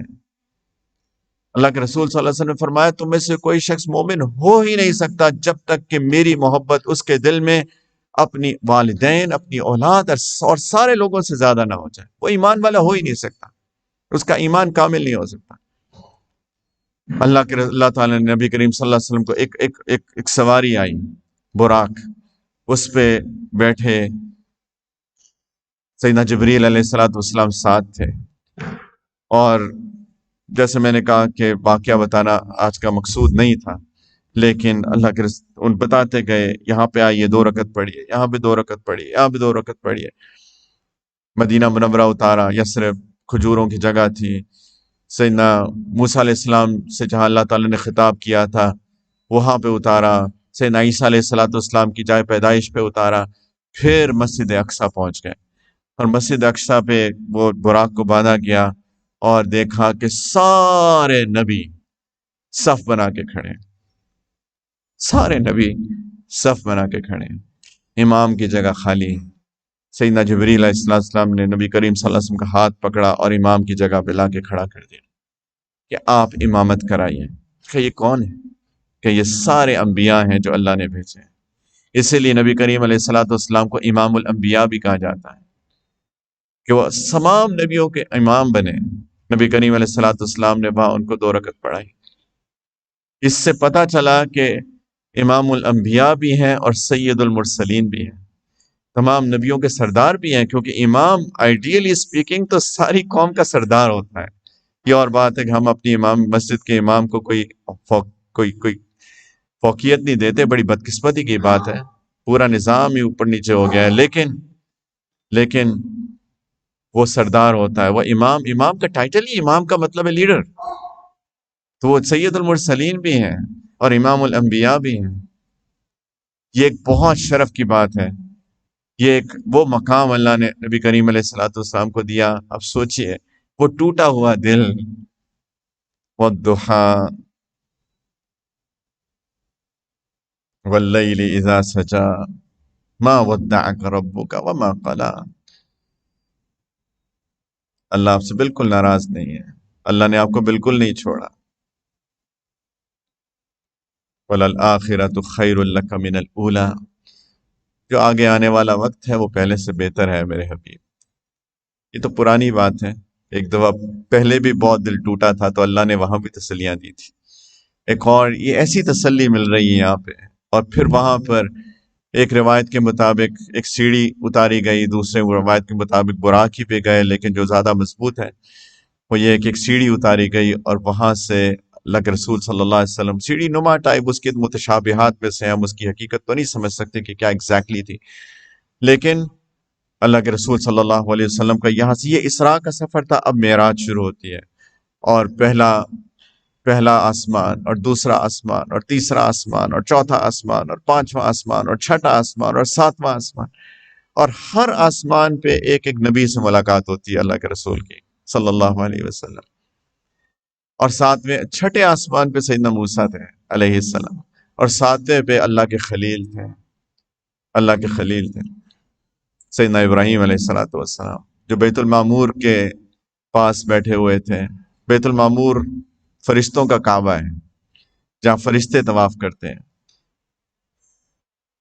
اور وہاں سے آگے ایک جگہ جس کو سدرۃ المنتہا کہتے ہیں، سدرہ بیری کے درخت کو کہتے ہیں، اور منتہا جیسے کہ لفظ ظاہر ہے کہ اس یہاں انتہا ہے، یہ باؤنڈری ہے، یہ لمٹ ہے، بس وہ ایک باؤنڈری پہ ایک درخت ہے جو بیری کا درخت ہے، اور اس کی شان تو اللہ تعالیٰ نے قرآن کے اندر بھی بتائی ہے، لیکن وہ ایک لمٹ ہے۔ کچھ نے کہا کہ جنت جیسے عندہا جنت المأوى عند سدرۃ المنتہا عندہا جنت المأوى، کہ جنت جو ہے اس کے پاس ہے جنت المأوى، یعنی جنت جو مأوى ٹھکانے کو کہتے ہیں۔ کچھ نے کہا کہ یہ وہ جگہ ہے سدرۃ المنتہا کہ جب زمین سے سارے اعمال یا سب کچھ وہ یہاں پہ رکتے ہیں پہلے، اور پھر یہاں سے اٹھائے جاتے ہیں اللہ کے پاس، اور جب اللہ تعالیٰ کے پاس سے احکام آتے ہیں تو پہلے یہاں پہ رکتے ہیں اور پھر نیچے لائے جاتے ہیں، واللہ تعالی عالم۔ لیکن اس کے بعد ایک جگہ ہے جہاں پہ اللہ فرشتے جو ہیں وہ تقدیر لکھواتے ہیں، جو ہونا ہوتا ہے لوہے محفوظ میں تقدیر تو لکھی جا چکی ہے، لیکن وہاں سے ڈکٹیشن لی جاتی ہے، اور جو دنیا میں ہونا ہوتا ہے تکوینی امور وہاں پہ لکھوائی جاتے ہیں۔ وہاں پہ اللہ کے رسول صلی اللہ علیہ وسلم تشریف لے گئے، اور ایک وقت آیا یا تو سدرۃ المنتہا پہ ایک روایت کے مطابق، اور یا دوسری کہ ایک وقت آیا جبریل علیہ السلام نے فرمایا یا رسول اللہ یہ میری لمٹ، اس سے آگے میں نہیں جا سکتا۔ فرشتوں کے سردار نے فرمایا کہ یہ مخلوق اس سے آگے نہیں جا سکتی، یا رسول اللہ آپ کے لیے بلاوا آیا ہے کہ آپ اس سے بھی پرے تشریف لے جائیے۔ اور اللہ کے رسول صلی اللہ علیہ وسلم اللہ تعالیٰ کی بارگاہ میں تشریف لے کے جاتے ہیں۔ اس کے بارے میں ایک اختلاف ہے کہ اللہ تعالیٰ کے نبی کریم علیہ السلام نے اللہ تعالیٰ کا دیدار کیا کہ نہیں کیا، دونوں رائے ملتی ہیں۔ کہ تجلیات کے پردے میں اللہ تعالیٰ نے خطاب فرمایا یا پھر دیدار ہوا، واللہ اعلم، دونوں رائے ملتی ہیں، لیکن یہ بات ضرور ہے کہ اللہ تعالیٰ نے وہ مقام دیا کہ صرف اللہ تھے اور اللہ کے حبیب تھے اور کوئی نہیں تھا۔ یہ جو سورۃ النجم کی آیات ہیں،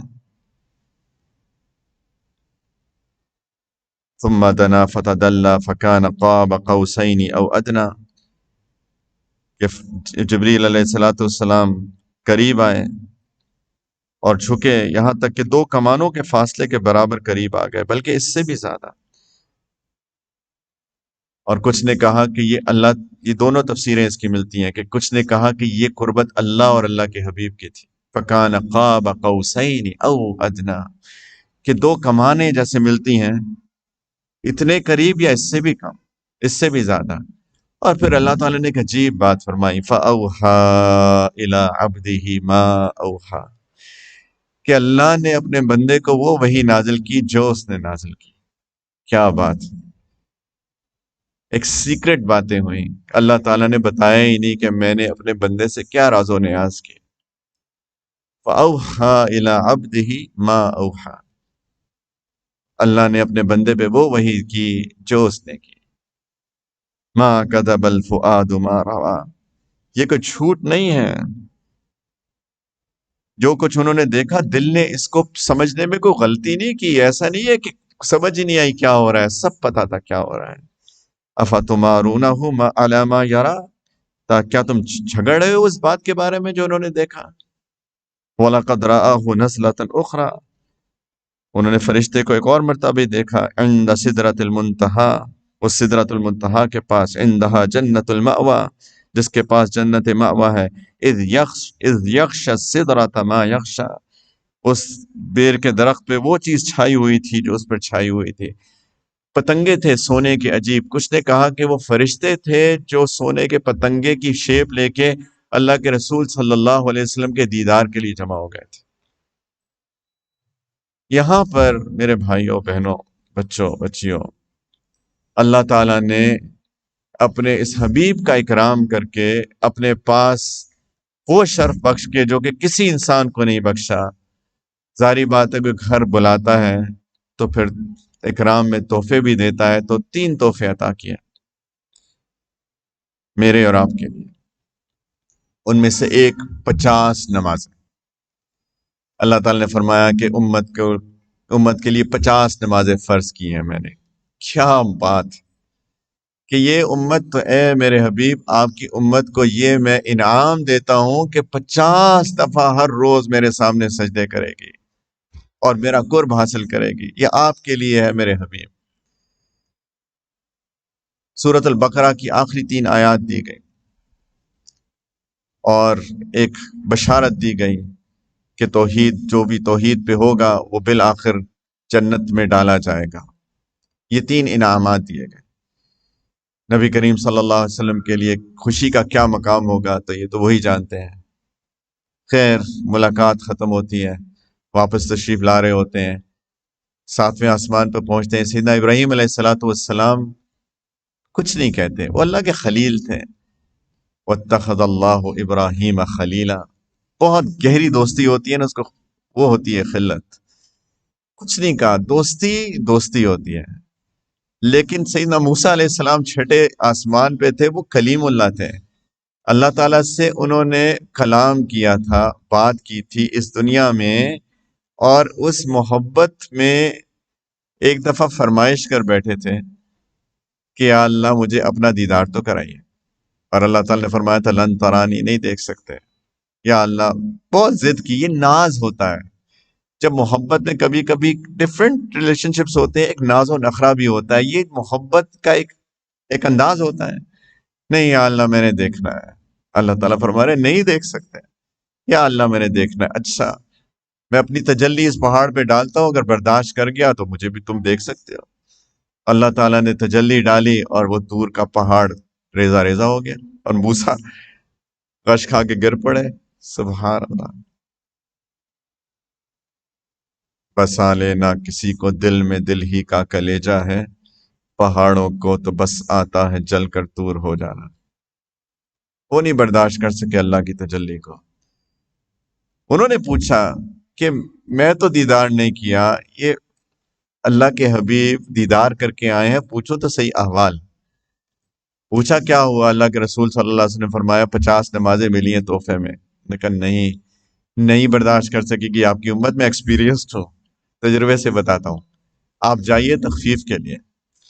نبی کریم علیہ الصلوۃ والسلام نے تخفیف مانگی، واپس تشریف لے کے کہا یا اللہ کم کر دیجئے، 5 کم کر دی گئیں، پھر واپس آئے 45 ہو گئے، نے کہا نہیں برداشت کر سکتے، زیادہ کر اور مانگیے، اور ریڈکشن مانگیے، تخفیف مانگیے، پھر گئے 40 کر دی، جاتے رہے یہاں تک کہ 5 رہ گئی۔ موسیٰ علیہ السلام نے کہا ابھی بھی یہ برداشت نہیں کر سکیں گے یہ لوگ، پتا تھا موسیٰ علیہ السلام کو کہ یہ امت کیسی ہے ہوگی۔ تو نبی کریم صلی اللہ علیہ وسلم فرمایا کیا مجھے شرم آتی ہے، اب میں نہیں جا سکتا۔ شاید یہ ڈر ہو، علماء نے لکھا ہے کہ 5 پہ 0 ہو گئی، 5 کی ریڈکشن ہو رہی تھی نا، 5 کی 0 ہو گئی تو پھر کیا بنے گا، یہ تو سعادت چلی جائے گی، تو نہیں مانگے۔ تو صحیح احادیث کے اندر ہے، اللہ تعالیٰ کی طرف سے پیغام آیا، نبی کریم صلی اللہ علیہ وسلم نے فرمایا کہ جب 5 رہ گئی تو اللہ تعالیٰ نے فرمایا کہ میرا قول کبھی نہیں بدلتا، میں نے 50 دی تھی، 50 ہی رہیں گی، تمہاری امت 5 پڑھے گی، میں 50 کا ثواب دوں گا۔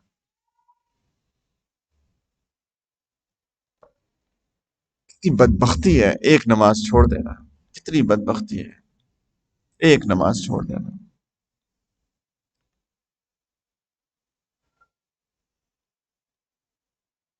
خیر واپس تشریف لائے، اور واقعہ لمبا ہے، لوگوں نے مذاق اڑانا شروع کر دیا ان کی تو سمجھ میں نہیں آئی بات، یہ کیا ہوا؟ آ کے کہتے ہیں کہ ایک رات میں مسجد اقصیٰ چلا گیا، مسجد اقصیٰ سے جو مہینوں کا سفر تھا، دنوں کا تو تھا ہی، اور پھر آسمانوں کی سیر کر کے آئے ہیں۔ انہوں نے سوچا کہ یہ ہے وقت کاٹنے کا، لوگوں کو جو ان کے ساتھ جڑے ہیں اب کاٹو، یہ بات ہے۔ تو سیدنا ابوبکر صدیق کے پاس جاتے ہیں رضی اللہ عنہ کہ تمہارا جو ساتھی ہے نا، سنا ہے کیا کہہ رہا ہے؟ کیا کہا؟ ابھی تک انہوں نے نبی کریم صلی اللہ علیہ وسلم کی زبان مبارک سے سنی نہیں تھی بات۔ وہ کہتے ہیں کہ رات کو مسجد اقصیٰ ہوا ہے اور آسمانوں کی سیر کر کے آئے ہیں۔ کیا پیاری بات کی ہے سیدنا ابوبکر صدیق نے، فرمایا کہ اگر انہوں نے یہ بات کہی ہے، میں تمہاری بات پہ اعتبار نہیں کرتا، لیکن اگر انہوں نے یہ بات کی ہے تو سچ کہا ہے۔ میں تو اس سے بڑی بات کو مانتا ہوں کہ ان کے اوپر فرشتہ آتا ہے وہی لے کر، یہ کیا بڑی بات؟ اس وقت سے وہ صدیق اکبر ہیں، سب سے بڑے سچے اس امت کے۔ تو اپنے نبی کی عظمت کو پہچانیے اور امتی بن کے رہیں، ہم سارے کے سارے لوگ، ہم سارے لوگ امتی بن کے رہیں پلیز۔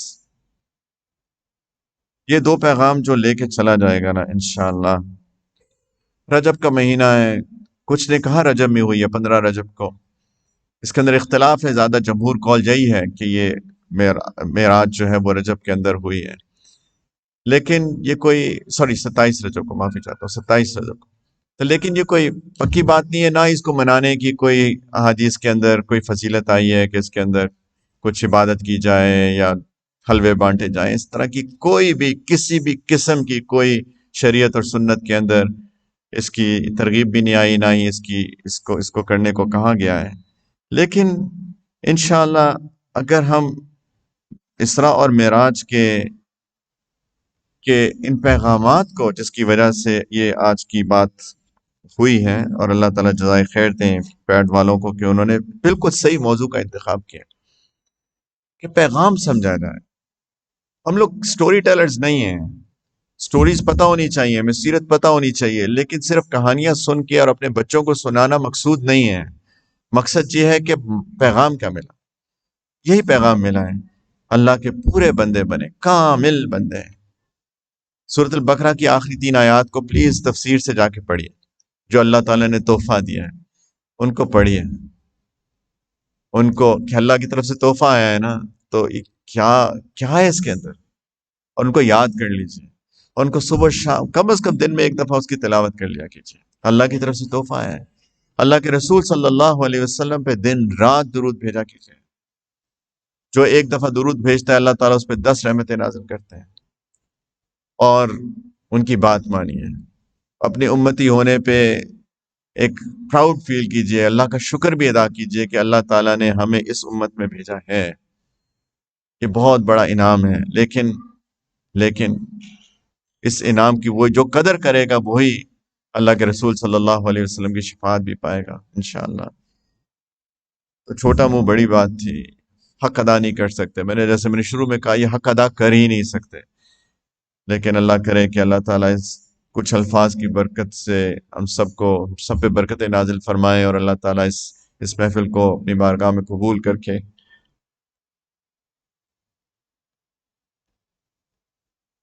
آخرت میں اسی کو ذریعہ نجات بنا دیں انشاءاللہ۔ وآخر دعوانا ان الحمدللہ رب العالمین۔ کسی کو کوئی سوال ہے تو 5 منٹ کر سکتے ہیں، پھر شاہد صاحب کچھ بات کرنا چاہیں گے آپ۔ سب لوگ تشریف رکھیں پلیز تھوڑی دیر کے لیے، کسی کو کوئی سوال ہے تو پوچھ سکتے ہیں۔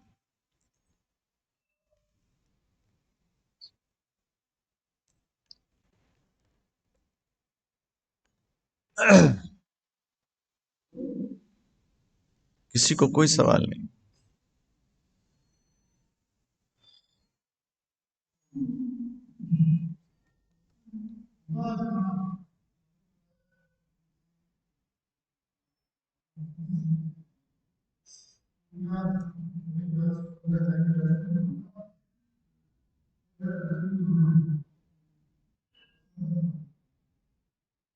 دیکھیں، جیسے سوال یہ تھا کہ کیا شب معراج کے اندر کے بعد کا کوئی روزہ ہے؟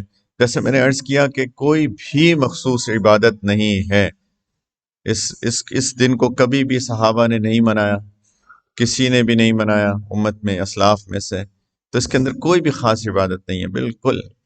ہاں ویسے رجب نبی کریم صلی اللہ علیہ وسلم رجب اور شعبان میں روزے رکھا کرتے تھے رمضان کی تیاری کے لیے، رمضان المبارک کی تیاری کے لیے، کہ اپنے آپ کو پریپیئر کر لیں، ایک عادت بنا لیں روزہ رکھنے کی، اپنی باڈی کو ٹرین کر لیں۔ تو لیکن بالکل معراج کا تو کوئی بھی، شب معراج کی کوئی مخصوص عبادت نہیں ہے، کوئی چراغاں کرنا، کوئی آتش بازیاں کرنا، کوئی کچھ بھی نہیں ہے بالکل۔ جی کوئی اور کسی کو سوال؟ وعلیکم السلام ورحمۃ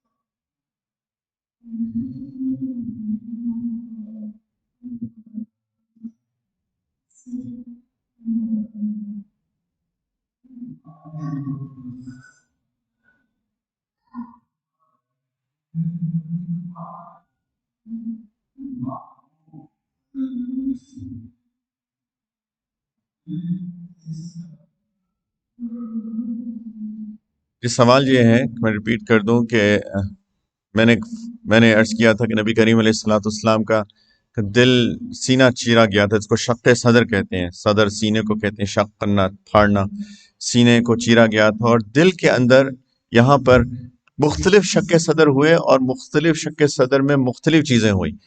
معراج سے پہلے ایمان اور حکمت بھری گئی، اور ایمان کیوں، سبحان اللہ، ایمان دیکھیں وہ ایک دوسری دنیا ہے۔ ہماری یہ جو یہ جو ہمارا جسم اللہ تعالیٰ نے بنایا ہے، یہ دماغ، یہ آنکھیں، یہ کان، اس کی لمیٹیشنز ہیں، رائٹ؟ ہم لوگ اسی لیے سیدنا موسیٰ علیہ الصلوۃ والسلام کو اللہ تعالیٰ نے کیا فرمایا تھا کہ تم مجھے نہیں دیکھ سکتے، اس لیے کیونکہ یہ آنکھیں تاب نہیں لا سکتی تھی اس تجلی کی۔ تو اللہ تعالیٰ نے وہ ایک اسپیشل انرجی، آپ سمجھیں ایک اسپرچل انرجی، اللہ سمجھنے کے لیے کہہ رہا ہوں صرف، کہ وہ اللہ تعالیٰ نے اپنے نبی کریم صلی اللہ علیہ وسلم کے دل میں ڈالی، اس وقت ڈلوائی، تاکہ وہ جو دوسرا عالم تھا جس کا مشاہدہ کرنے جا رہے تھے اس کو دیکھنے کی تاب رکھ سکتے ہیں۔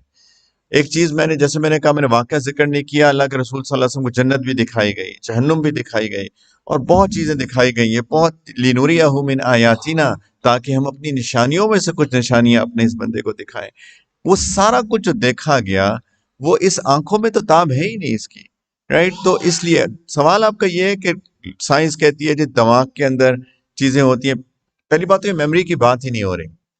ایمان تو ایک کیفیت کا نام ہے نا، تو وہ کیفیت کہاں پہ ہے؟ تو کوئی میڈیکل سائنس آپ کو نہیں بتائے گی کہ کیفیات کدھر ہیں. یہ کیفیات ایک ان سین چیز ہے. ایتھیسٹ کہتے ہیں we believe in what we سی. تو آپ کے ایموشنز تو ہمیں نظر نہیں آتے وہ اندر.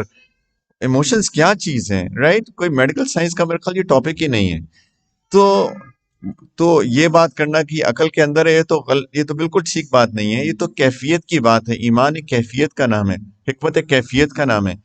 اور جہاں تک میں صرف چونکہ سوال جو بھی بچہ اگر ایسا کوئی کرے گا تو یہ سوال غلط ہے، کیونکہ یہاں میموری کی بات نہیں ہے، یہاں پہ ایک ایمان اور حکمت کی بات ہے. لیکن اگر میموری کی بھی بات کریں، آج میڈیکل سائنس پروو کر رہی ہے کہ دل میں بھی نیورونز ہوتے ہیں. اگر کوئی ڈاکٹر یہاں پہ ہے جس نے 1990 میں پڑھ کے اس کے بعد کتابیں بند کر کے رکھ دی، ان سے میں بات نہیں کر رہا، جو آج کی میڈیکل ریسرچ کو فالو اپ کرتے ہیں. دلوں کے اندر بھی نیورونز ہیں، رائٹ. تو وہ قرآن کہتا ہے ان کے پاس دل ہے جو اس سے وہ سوچتے نہیں ہیں. ہم قلوب لا یفقہون بہا، ان کے پاس دل ہیں جن سے وہ سوچتے نہیں ہیں. تو آج میڈیکل سائنس اس کو پروو کر رہی ہے کہ دل اور دماغ دونوں کے اندر اللہ تعالیٰ نے کوگنیٹو ایک فنکشن رکھا ہوا ہے جس سے وہ دل بھی جس طرح دماغ آرڈر کرتا ہے اس طرح دل بھی آرڈر کر رہا ہوتا ہے. تو ایک پورا سسٹم، یہ تو ایک نیور اینڈنگ سائنس ہے. اسی لیے میں ایک بات کہی تھی کہ قرآن کو جب ہم پڑھ کے سنتے ہیں تو ہم کہتے ہیں کہ ہم نے مانا یا اللہ، سمعنا واطعنا. آج شاید سمجھ میں نہیں آ رہی، کل کو آ جائے گی، پرسوں کو آ جائے گی. تو بچوں کو یہ چیز بہت ضروری ہے. لاجکس پہ اگر ہم باتیں کہیں گے اس کی لاجک کیا ہے، اگر آپ لاجک بتائیں گے کل کو وہ لاجک کو کہیں گے اچھا یہ لاجک تو ایسے بھی اچیو ہو جاتی ہے تو میں ایسے کر لیتا ہوں.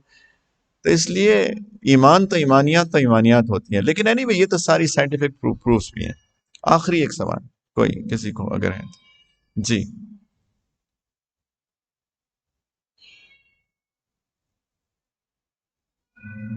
وعلیکم السلام. دوبارہ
ٹھیک، جزاک اللہ خیر آپ کے کامنٹ کا.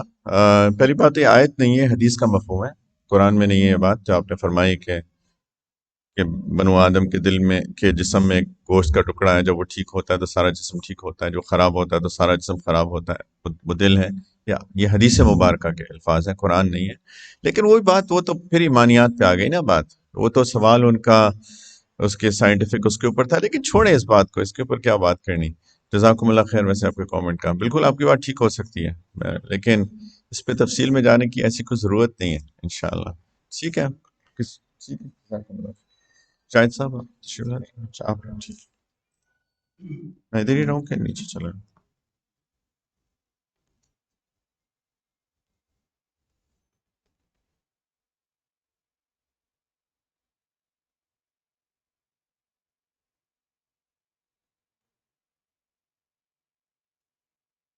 السلام علیکم ورحمۃ اللہ وبرکاتہ. نحمدہ و نصلی علی رسول الکریم. اما بعد، ہمارے پروگرام کا آج کا دوسرا حصہ جو ہے وہ حافظ عبدالکریم صاحب کا پچھلے 2 ہفتے پہلے انتقال ہو گیا تھا، تو ان کے لیے دعائیں مغفرت کرنی ہے. تو میں آج حافظ عبدالکریم صاحب کو، جو پرانے لوگ ہیں وہ تو شاید جانتے ہوں گے، لیکن بہت سارے ایسے لوگ ہیں جو شاید انہیں جانتے نہیں ہوں گے. میں تھوڑا سا ان کے بارے میں بتا دوں. حافظ صاحب ہمارے مربی، استاد اور بہت ہی نفیس انسان تھے. اور آج جو ہم یہاں پر موجود ہیں، بہت سارے لوگ جو اجتماعیت کی شکل میں اور اس ایسوسیشن کے لیے بہت سارے خدمات ہمارے ساتھیوں نے پیش کی ہیں، اس میں ان کا بہت بڑا کردار تھا۔ یہ سن 2003 کی بات ہے کہ جب ہم کچھ ساتھیوں نے کو بھی کنونس کیا گیا کہ اس ایسوسیشن کے اندر جو ہے وہ آپ لوگ آئیں اور اس میں جو کچھ خرابیاں ہیں انہیں دور کریں، جو اچھے لوگ اس میں آئیں گے تو باقی کام بھی اچھے ہوں گے۔ کافی بحث و تمیز کے بعد میں ہم نے فیصلہ کیا اور ہم 3 افراد نے مل کے اس کام کا آغاز کیا۔ اس میں ایک عاقل عزیز صاحب تھے جو کراچی میں، حافظ عبدالکریم صاحب تھے اور میں تھا۔ ہم نے جدوجہد شروع کری اور اس کے بعد میں اپنا ایک یہاں پر 2 ساتھیوں کو ہم نے انٹر کیا اور انہوں نے کام کیا، اور اس کے بعد میں یہ کام آگے بڑھتا چلا گیا اور ایک پاک فرینڈ کے نام سے ہمارا گروپ بنا ہے جو آج تک قائم و دائم ہے الحمدللہ۔ اور ہم نے کچھ لوگوں کے ساتھ مل کے اس میں اتحاد بھی کیا، الیکشن بھی لڑے اور آج بھی الیکشن میں حصہ لیتے ہیں ہم۔ اور اللہ کا شکر ہے یہاں جتنی چیزیں آپ لوگوں کو نظر آ رہی ہیں یہ انہی محنتوں کا نتیجہ ہے جو حافظ صاحب کی کوششوں سے شروع ہوئی تھیں اور آج تک وہ قائم و دائم چل رہی ہیں۔ آج ہم ان کے لیے اس لیے بھی جمع ہوئے ہیں کہ آج ان کا انتقال پچھلے 2 ہفتے پہلے ہوا تھا، ان کے صاحبزادے پرسوں یہاں تشریف لائے ہیں، تو آج ہم نے ان کی دعائے مغفرت کے لیے یہاں پر سب لوگوں کو انوائٹ بھی کیا ہے، اور ہم دعا گو ہیں کہ اللہ تعالیٰ ان کے درجات بلند کرے اور ان کے آگے کے سفر میں ان کو بہترین اجر عطا کرے۔ میں مفتی صاحب سے گزارش کروں گا کہ ان کی دعائے مغفرت کریں۔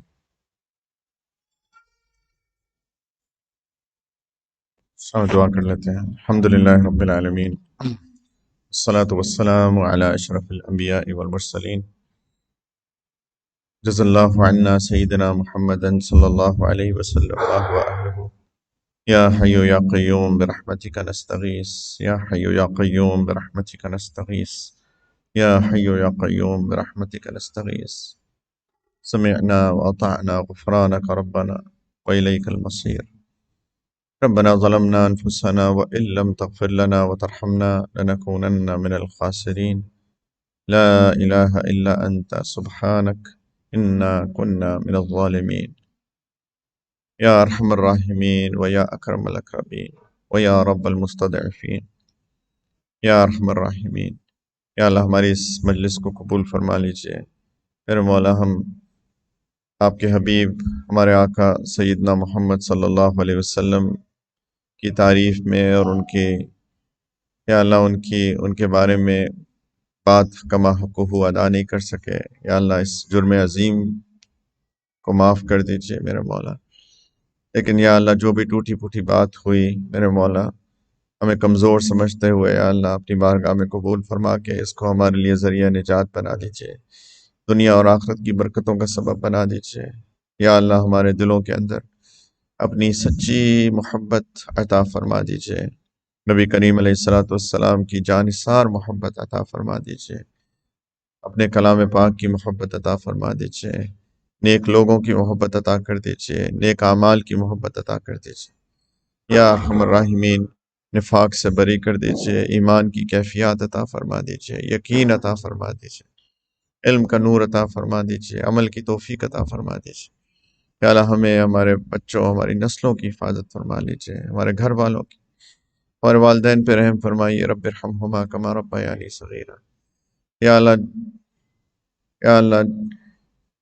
اللہ ہم یہاں پہ جو تعزیت کے لیے بھی جمع ہوئے ہیں، یا اللہ مرحوم کی بھی مغفرت فرمائیے، اور جتنے بھی مومنین مومنات، مسلمین مسلمات، یا اللہ جتنے بھی آپ کے پاس آ چکے ان سب کو، یا اللہ ان سب کی مغفرت فرمائیے یا ارحم الراحمین۔ یا اللہ سب کے درجات بلند کر دیجئے۔ یا اللہ یا ارحم الراحمین، ہمارے مسلمان بھائی بہنوں، بچیوں پر یا اللہ جو ترکیہ اور سوریہ کے اندر جو ایک ابتلا آئی ہے میرے مولا، ان کو جو آپ کے پاس آ چکے ہیں ان کو شہادت کا درجہ دے دیجئے، اور جو لواحقین پیچھے رہ گئے یا اللہ ان کو صبر عظیم، صبر جمیل عطا فرمائیے میرے مولا۔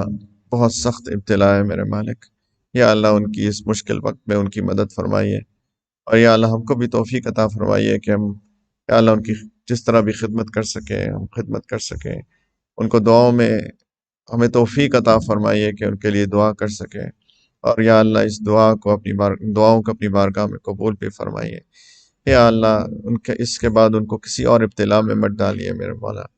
یا اللہ ہم سب کو عافیت عطا فرمائیے، اللہ ہماری غلطیوں سے درگزر فرمائیے، ہمارے اپنے ہاتھوں کا نتیجہ ہوتا ہے یا اللہ جب بھی ہم پہ کوئی آفت آتی ہے یا اللہ ہمیں معاف فرما دیجیے، آج کی اس رات میں ہمیں معاف فرما دیجیے یا اللہ، اس مبارک ذکر کی برکت سے یا اللہ آج ہمیں معاف کر دیجیے اور مرحوم کی مغفرت فرمائیے، ان کے درجات بلند فرمائیے، اور یا اللہ ہم سب کے عزیز اقارب، والدین اور جو لوگ بھی آپ کے پاس آ چکے ہیں ان سب کی مغفرت فرما کے درجات کو بلند فرمائیے، حسنات قبول فرمائیے، اور یا اللہ ہمارا بھی جب وقت آئے آپ کے پاس آنے کا تو یا اللہ عافیت والی، آسانی والی، کلمے والی، مغفرت والی، رحمت والی یا اللہ ہمیں اپنے وقت پہ موت عطا فرمائیے گا، آگے کی منازل آسان کر کے بلا حساب کتاب ہم سب کو نبی کریم علیہ السلام کے قدموں میں جنت الفردوس میں جگہ عطا فرمائیے گا، اور یا اللہ اپنا دیدار بے حجاب اور اپنی دائمی رضا عطا فرمائیے۔